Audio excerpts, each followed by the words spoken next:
गिल्लू पाठ के प्रश्नोत्तर करेंगे। पहला प्रश्न है, सोन जूही में लगी पीली कली को देखकर लेखिका के मन में कौन से विचार उमड़ने लगे। सोन जूही में लगी पीली कली को देखकर लेखिका के मन में गिल्लू की यादें उमड़ने लगी। उन्हें लगा कि गिल्लू ही किसी पीले फूल में खिलकर उन्हें चौंका देगा। पाठ के आधार पर कौवे को एक साथ समादरित और अनादरित प्राणी क्यों कहा गया है। पाठ के आधार पर कौवे को एक साथ समादरित और अनादरित प्राणी इसलिए कहा गया है। समादरित तब होता है जब पितृपक्ष में, श्राद्ध पक्ष में लोग अपने पूर्वजों का पसंदीदा खाना कौवों को खिलाते हैं, आदर सहित बुलाते हैं, तब यह समादरित होता है।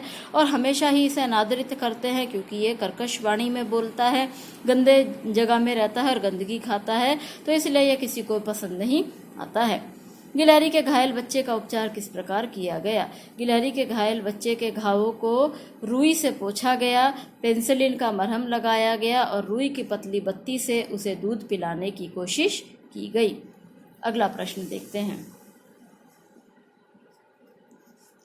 लेखिका का ध्यान आकर्षित करने के लिए गिल्लू क्या करता था। लेखिका का ध्यान आकर्षित करने के लिए गिल्लू पर्दे पर ऊपर से नीचे तक चढ़ता उतरता रहता था, जिससे लेखिका उसे पकड़ लें और उसे अपने पास बिठा लें। गिल्लू को मुक्त करने की आवश्यकता क्यों समझी गई और उसके लिए लेखिका ने क्या उपाय किया। वसंत ऋतु में जब बगीचे में खेलने वाली अन्य गिलहरियां गिल्लू को बुलाया करती थी, खिड़की में चिक चिक किया करती थी, तब लेखिका को उसे मुक्त करने की आवश्यकता महसूस हुई और उसके लिए लेखिका ने खिड़की का एक कोना खोल दिया, जिससे गिल्लू वहां से आ जा सकता था। गिल्लू किन अर्थों में परिचारिका की भूमिका निभा रहा था। गिल्लू लेखिका के सिरहाने बैठकर छोटे छोटे पंजों से हौले हौले उनके माथे को सहलाता था। लगता था मानो वह उनकी परिचारिका है या देखभाल करने वाली कोई नर्स है। गिल्लू की किन चेष्टाओं से यह आभास मिलने लगा था कि अब उसका अंतिम समय समीप है। रात में गिल्लू लेखिका के पास आ गया, उसके पंजे ठंडे हो रहे थे। उसने दिन भर कुछ खाया नहीं था और अपने ठंडे ठंडे पंजों से लेखिका की उंगली को ऐसे ही पकड़ा जैसे उसने उस समय पकड़ा था जब लेखिका ने मरणासन्न स्थिति में उसे बचाया था। तब लेखिका को आभास मिला कि अब उसका अंतिम समय समीप है। प्रभात की प्रथम किरण के स्पर्श के साथ ही वह किसी और जीवन में जागने के लिए सो गया।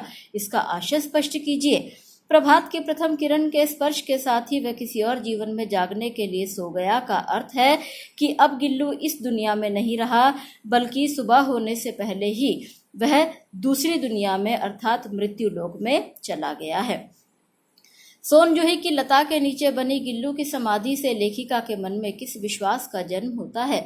सोन जूही की लता के नीचे बनी गिल्लू की समाधि से लेखिका के मन में इस विश्वास का जन्म होता है कि न जाने गिल्लू ही किसी फूल के रूप में खिलकर लेखिका को दर्शन दे और उसे चौंका दे, तो इन फूलों के बीच में वह गिल्लू को ही ढूंढने के लिए आती थी।